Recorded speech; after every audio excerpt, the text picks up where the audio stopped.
রবের নামের সাথে হতাশা কখনোই যাবে না। আল্লাহ তাআলা বলেছেন ফাকুল তাস্তাগফিরু রাব্বাকুম ইন্নাহু কানা গাফফারা। হে মুমিন মুমিনাতা, যদি তোমরা আল্লাহর কাছে তওবা করো, কুল ইয়া ইবাদিয়াল্লাযিনা আসরাফু আলা আনফুসিহিম, হে আমার বান্দারা, আল্লাহ কি বলছেন এখানে সম্বোধন দেখিয়ে, আল্লাহ কুল ইয়া ইবাদিয়াল্লাযিনা আসরাফু আলা আনফুসিহিম, হে আমার বান্দারা, শুনে রাখো আমার বান্দারা। বান্দা বলে সম্বোধন করতেছে, আপনি কত ভালোবাসেন আপনাকে আল্লাহ, কত ভালোবাসেন, এত গুনাহ, এত নাফরমানি, এত অবাধ্যতা, তারপরে আল্লাহ বলছে হে আমার বান্দারা।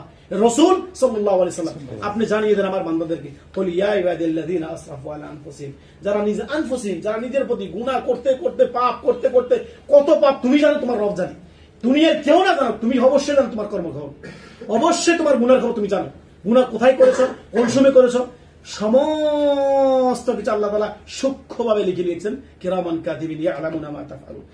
অস্বীকার করার কোনো কিছু, টেলিভিশন দেখে পর্দা দেখিয়ে দিবে আপনাকে, একেবারে যেভাবে নবী সাল্লাল্লাহু আলাইহি ওয়াসাল্লামকে আপনার ওই যে মেরাজের ঘটনা দেখিয়ে দিয়েছেন সুন্দর করে, ঠিক তেমন করে আপনাকে দিয়ে, আপনি বলবেন না আমি এটা করিনি তো, ওই যে ওই মুখে গালি দিয়েছি, ওই জায়গায় আমরা কুকর্ম করেছি, কিছু একটা করেছি, যা করেছেন ভালো মন্দ সবকিছু আপনি দেখতে পারবেন। আল্লাহ তাআলা বলে দিয়েছেন, আপনি তখন বলবেন সূরা কাফির আয়াত, মালি হাযাল কিতাব, আপনি বলবেন এটা কোন সে কিতাব, মালি হাযাল কিতাব, এই সেই কোন কিতাব, আশ্চর্য হয়ে যাবেন আপনি।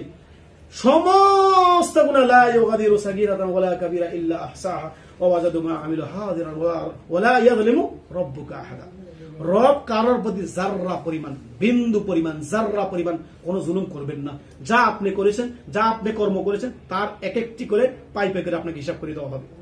আপনি বলবেন যে আশ্চর্য হয়ে যাবেন যে আমি সমস্ত যা কিছু সবই তো লেখা আছে, কোথায় 1 টাকা মেরে দিয়েছি, কোথায় একটা মানুষকে আপনার মনে আঘাত দিয়েছি, সবই তো লেখা আছে।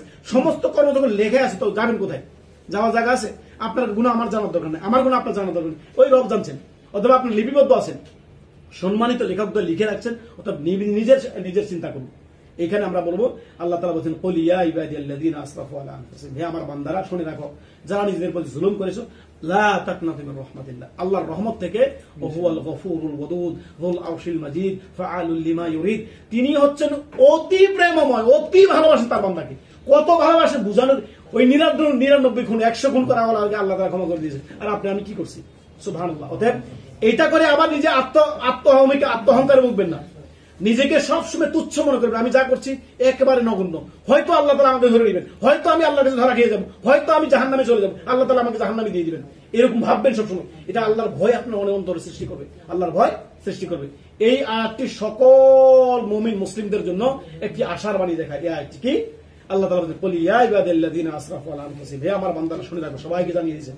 সাহাবায়ে কেরাম দেখেন, খালিদ বিন ওয়ালিদ রাদিয়াল্লাহু তাআলা আনহু, চিন্তা করেন তিনি কি আপনার দুর্ধর্ষ আপনার ব্যক্তি ছিলেন এবং কি বীর বাহাদুর ছিলেন।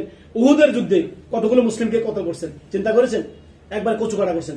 সেই খালিদ বিন ওয়ালিদ যখন ইসলাম কবুল করলেন, আল্লাহ তাআলা সমস্ত গুনাহ তার পূর্বে ক্ষমা করে দিলেন। সুবহানাল্লাহ। ওই আয়াত, আল্লাহ এই আয়াত ফিট করেন আপনি এখানে, প্রেক্ষাপট দেখেন।